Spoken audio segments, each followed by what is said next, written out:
இது தொடர்ந்து விட்டீங்கன்னா அவருக்கு இன்னும் ஆறுதல் தான் அதிகம். இது வரவேற்பும் அவருடைய மாசும் ஓட்டர்ஸும் ஜாஸ்தி ஆயிடுவான். அதை புரிந்து கொள்ள வேண்டும். இதை புரிந்து கொள்ளவில்லை என்றால் ஒன்றும் செய்ய முடியாது. முதலமைச்சர் சொன்னதுக்கு நன்றி. 4 லீடரும் சார் அவங்கள தைரியம் இருந்தா வெளியில் வந்து சொல்ல சொல்லு.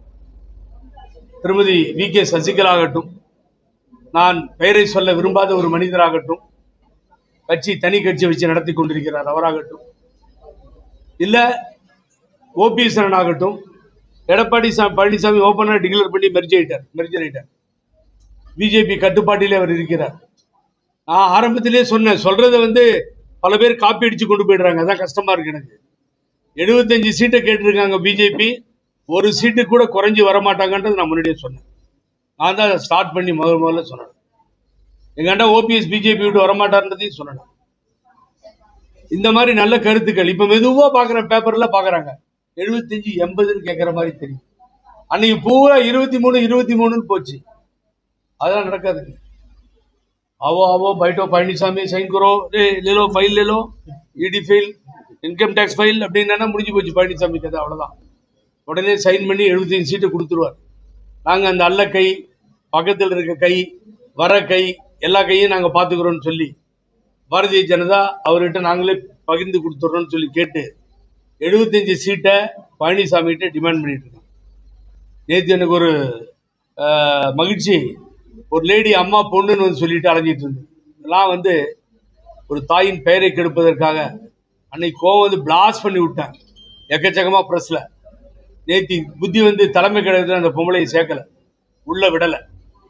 யாரோ ஒரு திடீர்னு வந்து எங்க அம்மான்னா, அம்மா இருக்கும்போது சொல்ல முடியுமா? காணாம போயிருப்பாங்க. இந்த பிஜேபிக்காரங்க இப்படி எல்லாம் குதிச்சிட்டு இருக்க மாட்டாங்க அம்மா இருக்கப்போ. அம்மா இல்லாதால் தானே தலைக்கீழ் இப்படி மாறிச்சு. அததான் சூப்பர் ஸ்டார் ரஜினிகாந்த் சொன்னார், அந்த வெற்றிடத்தை யாராலும் நிரப்ப முடியாது. அவர் சொல்லும்போது நானும் சம்பத்தெல்லாம் கோவப்பட்டோம். இன்னைக்கு அவர் சொன்னதுதான் உண்மை.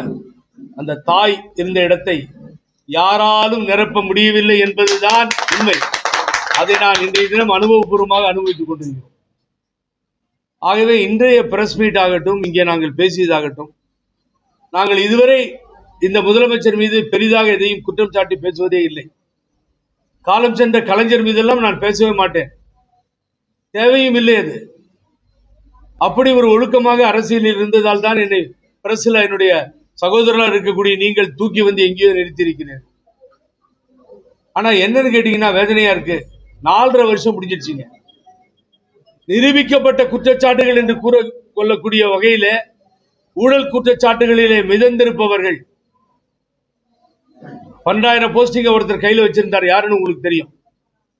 தேர்தலே நடத்தாம உள்ளாட்சித்துறை அத பிக்சர் போட்டு கொடுத்ததே பழனிசாமி. என்கிட்ட சொன்னார் பழனிசாமி. ஃபர்ஸ்ட் எலெக்ஷன்லயே 52-48 ஆயிடுச்சு. உங்களுக்கு ஒரு பிரச்சார வேன் கூட ரெடி பண்ண போறதுக்கு.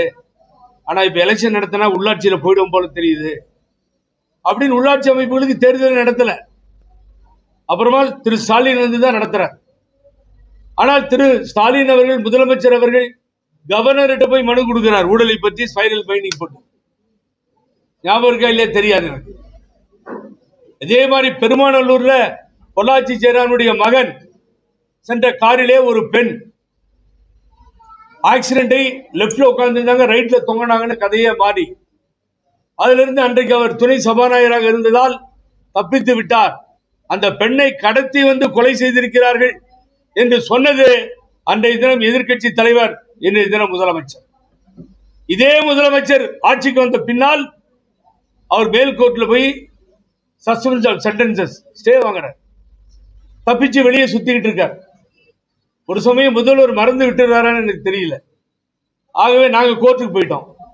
சூரியமூர்த்தி கோர்ட்டுக்கு போயிட்டு இருக்க மாதிரி நானும் கோர்ட்டுக்கு போயிட்டேன்.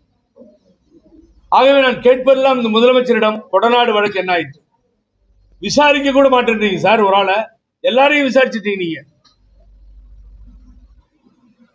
அதுக்கு ஒரு தனியா ஒரு ஸ்குவாட் போட்டீங்க கோயம்புத்தூர்ல.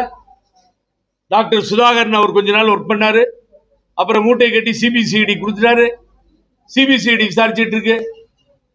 இந்த ஒவ்வொரு கூட்டத்திலையும் முதலமைச்சர் ஸ்டாலின் சொல்லியிருக்கிறார், நாங்கள் கண்டுபிடித்து கொண்டு வருவோம், மக்களுக்கு சொல்லுவோம், தொண்டர்களுக்கு சொல்லுவோம், எல்லாத்துக்கும் சொல்லுவோம். நடக்கல.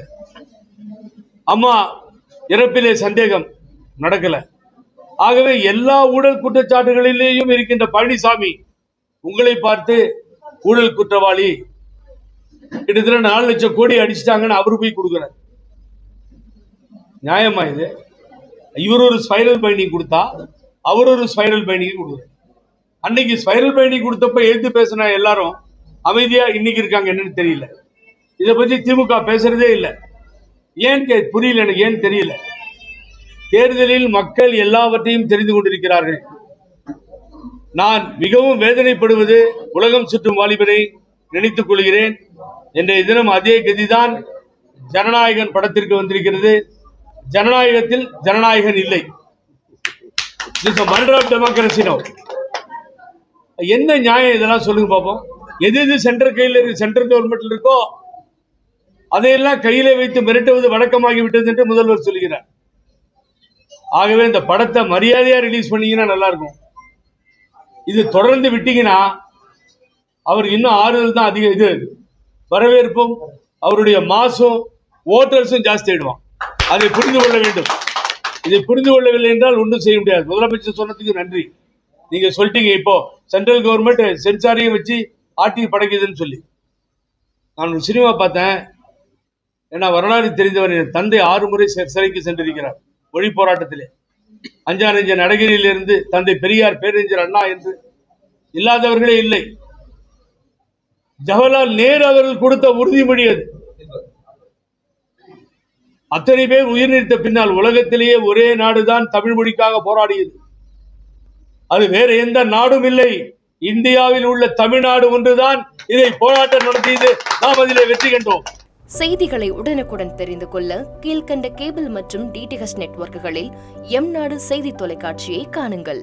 பாதகம் செய்பவரை கண்டால் நாம் பயம் கொள்ளலாகாது பாப்பா. மோதி மிதித்து விடு பாப்பா, அவர் முகத்தில் உமிழ்ந்து விடு பாப்பா. அண்மை செய்திகளை உடனுக்குடன் தெரிந்து கொள்ள இணைந்திருங்கள் எம்நாடு தொலைக்காட்சியுடன்.